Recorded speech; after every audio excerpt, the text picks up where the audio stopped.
नमस्कार दोस्तों, मेरा नाम वीरेंद्र प्रताप गिरी है। इस वीडियो में हम लोग समझेंगे कि यूनिफॉर्म सिविल कोड क्या है, जिसको शॉर्टकट में यूसीसी भी कहते हैं, जिसका विरोध अक्सर मुस्लिम भी करते हैं और हिंदू भी करते हैं। जबकि 1980 से जब जब लोकसभा का चुनाव नज़दीक आया है, तो जो भाजपा पार्टी है, उस पार्टी का मुख्य मुद्दा रहा है कि वो यूनिफॉर्म सिविल कोड को लेकर आएंगे। हमारे देश का सुप्रीम कोर्ट भी लगभग 6-7 बार कह चुका है कि भारत सरकार को भारत देश के लिए यूनिफॉर्म सिविल कोड लाना चाहिए। जब हमारा संविधान बन रहा था तो संविधान सभा में जो नेहरू जी थे और हमारे देश में जो भीमराव अंबेडकर जी थे, ये दोनों उसी समय यूनिफॉर्म सिविल कोड को लाना चाहते थे। लेकिन फिर बहुत बड़े बड़े कुछ नेताओं के विरोध की वजह से उस समय ये नहीं आ पाया। विरोध करने वाले नेताओं में पटेल जी थे, जैसे सरदार वल्लभ भाई पटेल जी थे। ये डायरेक्टली विरोध नहीं करते थे, लेकिन हाँ, ये विरोध में थे। जेबी कृपलानी जी थे। फिर इसके बाद में जो अध्यक्ष थे संविधान सभा के, यानी कि जो राजेंद्र प्रसाद जी थे, वो भी इसके विरोध में थे और इन नेताओं के विरोध की वजह से उस समय नहीं आ पाया। इसके बाद भी जब हमारा 26 नवंबर 1949 को संविधान बनकर तैयार हो गया, तो इससे जस्ट पहले 25 नवंबर 1949 को जो भाषण दे रहे थे भीमराव अंबेडकर जी संविधान सभा में, तो उसमें इन्होंने कहा था कि भारत देश के लिए यूनिफॉर्म सिविल कोड बहुत ज़रूरी है और ये पूरे देश में लाना चाहिए, और यूनिफॉर्म सिविल कोड के बिना देश की आज़ादी अधूरा रहेगा, मतलब आज़ादी का मतलब अधूरा रहेगा। ये इतना ज़्यादा ज़रूरी है और इस वजह से इसको संविधान के अनुच्छेद 44 में रखा गया, जो कि भारत के नीति निर्देशक तत्व का हिस्सा है। भारत में भाग 4, जिसको नीति निर्देशक तत्व कहते हैं, अनुच्छेद 36 से लेकर अनुच्छेद 51 तक इसमें है। इसी के नीति निर्देशक तत्व के यानी भाग 4 के अनुच्छेद 44 में समान नागरिक संहिता लिखा हुआ है और ये लिखा गया है उसमें कि जो भारत सरकार है या भारत के राज्य हैं, वो इस तरह से अपने कानून बनाएंगे ताकि भारत में यूनिफॉर्म सिविल कोड आ जाए। यूनिफॉर्म सिविल कोड यानी कि समान नागरिक संहिता, ये क्या है? तो इसके नाम में ही बहुत सारा अर्थ छुपा हुआ है। देखिए, इसमें 3 शब्द हैं, यूनिफॉर्म सिविल कोड। कोड का मतलब होता है संहिता। संहिता किसको कहते हैं? यानी बहुत सारे कानून के समूह को संहिता कहते हैं। दूसरा शब्द इसमें है सिविल। सिविल क्या होता है? सिविल माने नागरिक। मतलब कि देखिए, हमारे देश में 2 प्रकार के अपराध होते हैं। सबसे पहला सिविल अपराध और दूसरा होता है क्रिमिनल अपराध। जैसे किसी ने किसी का सर फोड़ दिया या किसी को मार दिया तो ये क्रिमिनल मामले हुए, या किसी ने किसी का खून कर दिया तो ये क्रिमिनल मामले हैं, बलात्कार कर दिया, ये क्रिमिनल मामले हैं। और क्रिमिनल मामलों के लिए पहले था कि हिंदुओं के हिसाब से होता था, मनुस्मृति इन सब के हिसाब से। मुस्लिमों का शरीयत के हिसाब से क्रिमिनल मामले डील होते थे। लेकिन अब जब भारत आज़ाद हो गया, इसके बाद से भारत में रहने वाले सभी धर्मों के लिए क्रिमिनल मामलों में केवल 2 कानून चलते हैं। वो है आईपीसी, इंडियन पिनल कोड 1860 का कानून है। दूसरा है सीआरपीसी, क्रिमिनल प्रोसीजर कोड, यानी कि कोई अपराध किया तो उसके साथ में दंड देने की उसकी प्रक्रिया क्या होगी, वो पूरा उसमें लिखा है। तो सभी धर्मों के लिए क्रिमिनल मामले में सबके लिए समान कानून है। वो क्या है? आईपीसी और सीआरपीसी।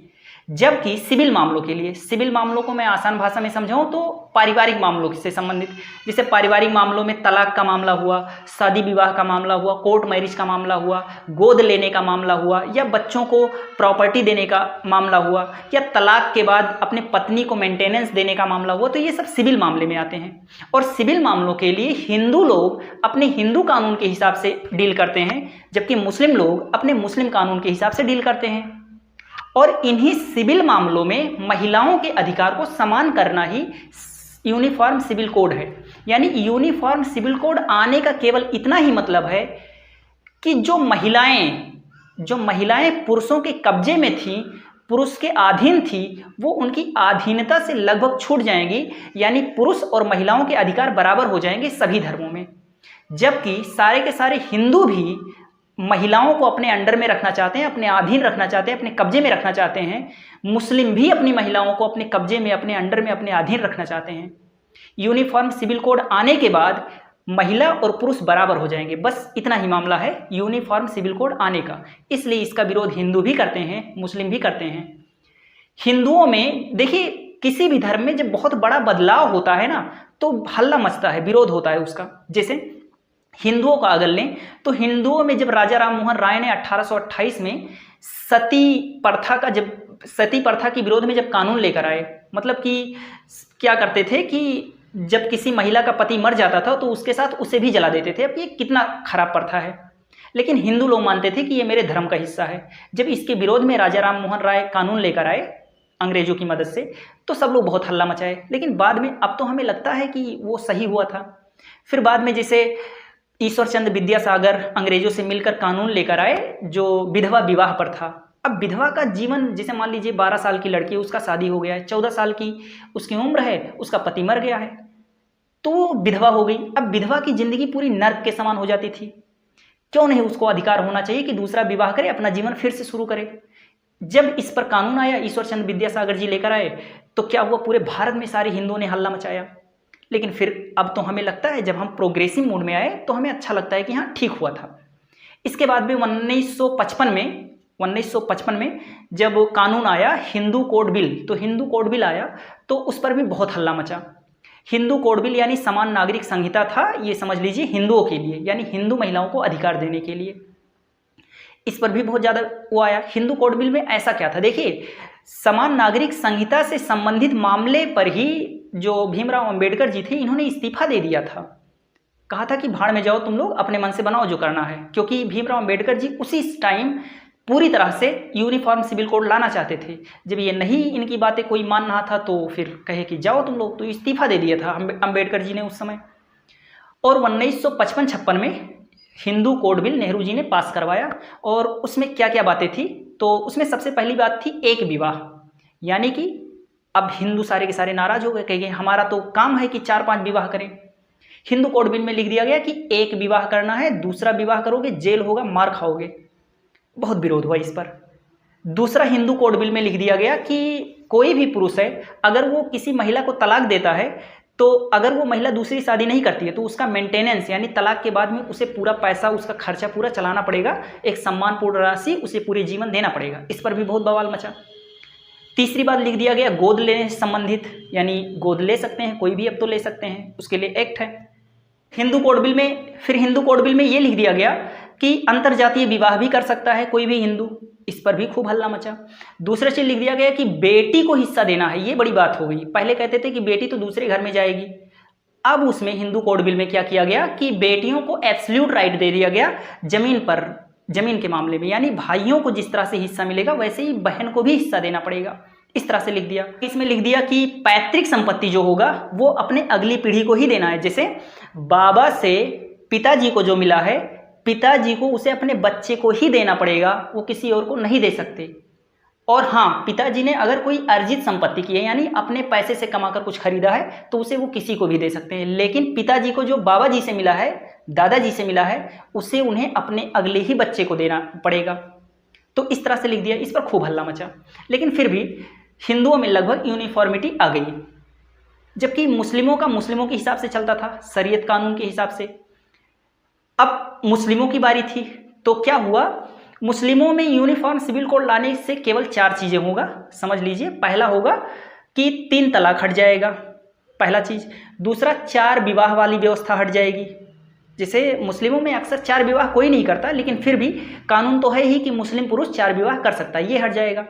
तीसरा है निकाह हलाला हट जाएगा। और सबसे लास्ट और सबसे चौथा है, इसमें मेंटेनेंस देना पड़ेगा, यानी तलाक के बाद महिलाओं को अधिकार देना पड़ेगा, यानी उन्हें एक निश्चित राशियां देनी पड़ेगी लगातार। तो ये 4 बदलाव होंगे यूनिफॉर्म सिविल कोड आने से मुस्लिमों के कानून में। इन चारों में से कुछ तो पहले से ही बन चुके हैं, केवल 2 बचे हैं। अब वो 2 कौन से हट चुके हैं, तो हुआ ये कि 1975 में एक महिला थी, उसका नाम था शाहबानो, इसके पति वकील थे, अहमद खान नाम था। तो अहमद खान ने क्या किया, शाहबानो को तलाक दे दिया। ये लगभग बूढ़ी थी उस समय। और फिर ये मामला धीरे धीरे होते होते सुप्रीम कोर्ट में पहुंच गया। और जब सुप्रीम कोर्ट में पहुंचा, 1978 से मामला 1985 तक चला। और 1985 में सुप्रीम कोर्ट का फैसला ये आया कि भाई अहमद खान जी, अपनी पत्नी को, जिनका नाम शाहबानो था, उन्हें आपको 179 रुपया 20 पैसा हर महीने देना पड़ेगा, प्लस 10,000 रुपया तुम तुरंत दो, जो कि उनका केस उस लड़ने में खर्च हुआ है। इतना कहना था कि सारे मुस्लिमों में हो गया कि ये तो हमारे धर्म के विरोध में है। और उस समय की जो सरकार थी राजीव गांधी जी की, 1986 में, उन्होंने एक कानून बनाया। उस कानून का नाम था मुस्लिम महिला तलाक अधिकार अधिनियम। मुस्लिम महिला तलाक अधिकार अधिनियम ये कानून था। और इस कानून को पास किया राजीव गांधी की सरकार ने। और उन्होंने लिख दिया कि मतलब इसके विरोध में था, जो शाहबानो के केस में सुप्रीम कोर्ट ने फैसला दिया था उसके विरोध में था। और उन्होंने उसमें लिख दिया कि जो महिला है, मुस्लिम महिला का जब तलाक होगा तो तलाक के 3 महीने बाद तक की जो टाइम होता है उसे इद्दत की अवधि कहते हैं। उस इद्दत की अवधि में ही जो पति है वो महिला को पैसा देगा या मेंटेनेंस देगा, सम्मानपूर्ण राशि देगा। और इद्दत की अवधि खत्म होने के बाद जब तलाक मुकम्मल हो जाएगा, इसके बाद में पति का पत्नी के प्रति कोई भी जिम्मेदारी नहीं होगी, ऐसा लिख दिया उस कानून में। और ऐसा लिखते ही सारे मुस्लिम खुश हो गए। फिर क्या हुआ उसमें बाद में एक 1997 में एक केस हुआ, उसका नाम था नूर सबा हाशमी का मामला। तो नूर सबा हाशमी के मामले में जो जज थे उनका नाम था डेनियल लतीफ़ी। और डेनियल लतीफ़ी ने ये फैसला दिया नूर सबा खातून के मामले में कि जो बिल पास किया था राजीव गांधी जी ने, उस बिल में लिखा था कि सम्मानपूर्ण राशि। तो सम्मानपूर्ण राशि का मतलब ये हुआ कि कोई भी पुरुष है, मुस्लिम पुरुष है, अगर पत्नी को तलाक देगा तो देखा जाएगा कि पत्नी की उम्र कब तक है, मतलब कितने दिन वो जिंदा रहेगी, इसका एक अनुमान लगाया जाएगा। और उस उम्र में वो सम्मानपूर्ण तरीके से जी पाए, इसके लिए जो राशि होगी वो कानून तय करेगा, यानी अदालत तय करेगा। और उतनी राशि इद्दत की अवधि में, यानी तलाक होने के बाद 3 महीने के अंदर पति को देना पड़ेगा। और अगर 3 महीने में पति नहीं दे पाया, 3 महीने में अगर पति नहीं दे पाया तो उसे किस्त में देना पड़ेगा अपनी पत्नी को।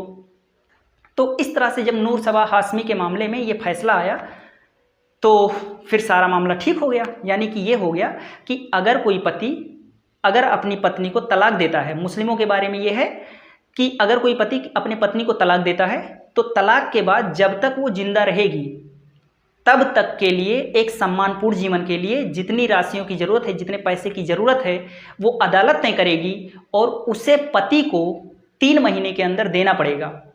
यानी कि अगर अदालत तय कर दे कि 10 करोड़ रुपए इसे देना है तो 10 करोड़ रुपए पति को देना पड़ेगा 3 महीने के अंदर ही, नहीं तो वो किस्तों में दे। अच्छा, ये जो राशि तय की जाती है वो पति की स्थिति को देख कर तय की जाती है कि कितना देने लायक है। तो मेंटेनेंस का मामला तो हो गया। इसके बाद में एक केस और हुआ जिसको कहते हैं सायरा बानो का केस। सायरा बानो के केस में जो सायरा बानो थी ये उत्तराखंड की थी और इनके पति ने इन्हें मैसेज से तलाक कर दिया और तलाक हो गया। सायरा बानो चली गई सुप्रीम कोर्ट। जब सुप्रीम कोर्ट गई तो फैसला ये हुआ कि 3 तलाक असंवैधानिक है, ठीक है, और 3 तलाक को असंवैधानिक घोषित कर दिया गया। और असंवैधानिक घोषित होते ही फिर सुप्रीम कोर्ट ने कहा कि भाई सरकार क्या कर रहा है, यूनिफॉर्म सिविल कोड क्यों नहीं लाता, ये 2015 का मामला है।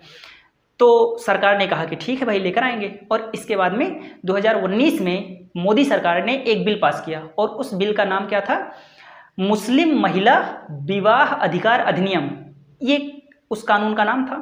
और इसमें उसने लिख दिया कि अगर कोई पति अपने पत्नी को तलाक देता है तो उसे 3 साल की जेल होगी। यानी कि 3 तलाक असंवैधानिक हो गया, खारिज हो गया, अब नहीं होता, अपराध है ये। हाँ, तलाक होना है तो उसके कुछ आधार हैं, उस आधार पर तलाक आप कोर्ट की मदद से ले सकते हैं, आप खुद से तलाक नहीं दे सकते। तो तलाक वाला मामला मुस्लिमों के समाज से हट गया। दूसरा चीज़, तलाक के बाद महिलाओं की जो स्थिति होगी वो पुरुष को पूरा मेंटेन करना पड़ेगा, ये भी हो गया महिलाओं में, मुस्लिमों में। अब इसके बाद में केवल 2 मामले बचे हैं।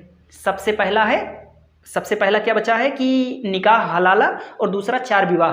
अगर यूनिफॉर्म सिविल कोड आता है तो मुस्लिमों के जितने भी कानून हैं उस कानून में केवल 2 परिवर्तन होंगे। पहला, निकाह हलाला उनका हट जाएगा और दूसरा 4 विवाह वाला व्यवस्था खत्म हो जाएगा। वो वैसे ही कोई नहीं करता और हट जाएगा, कानूनी तौर पर भी हट जाएगा। तो इतना ही मुस्लिमों में होना है। हिंदुओं में क्या होगा, जो सपिंड विवाह होता है वो सपिंड विवाह खत्म हो जाएगा। इसलिए हिंदू भी इससे थोड़ा नाराज रहते हैं कि ना आए तो ठीक है। और भी छोटे छोटे परिवर्तन हैं लेकिन उन परिवर्तनों से बहुत खास प्रभाव नहीं पड़ता। जब सारे के सारे हिंदू और सारे के सारे मुस्लिम सरकार से ये कहते हैं कि भाई चलने दो, क्या दिक्कत है आपको, हम अपने हिसाब से चला रहे हैं, हिंदू हिंदू के हिसाब से चला रहे हैं, मुस्लिम मुस्लिम के हिसाब से चला रहे हैं, आप क्यों इसमें परेशान हैं। तो वो कहता है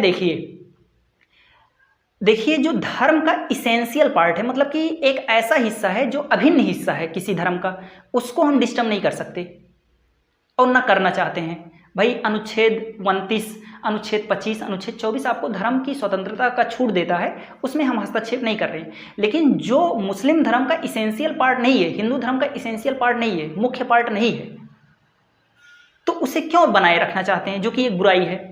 बहुत सारे मुस्लिम देशों में 3 तलाक खत्म हो चुका है, भारत में भी खत्म होना चाहिए। निकाह हलाला लगभग, जैसे इंडोनेशिया इतना बड़ा मुस्लिम देश है, वहाँ खत्म हो गया, तो यहाँ पर भी खत्म होना चाहिए। बहुत सारे देशों में खत्म हो चुका है। क्यों?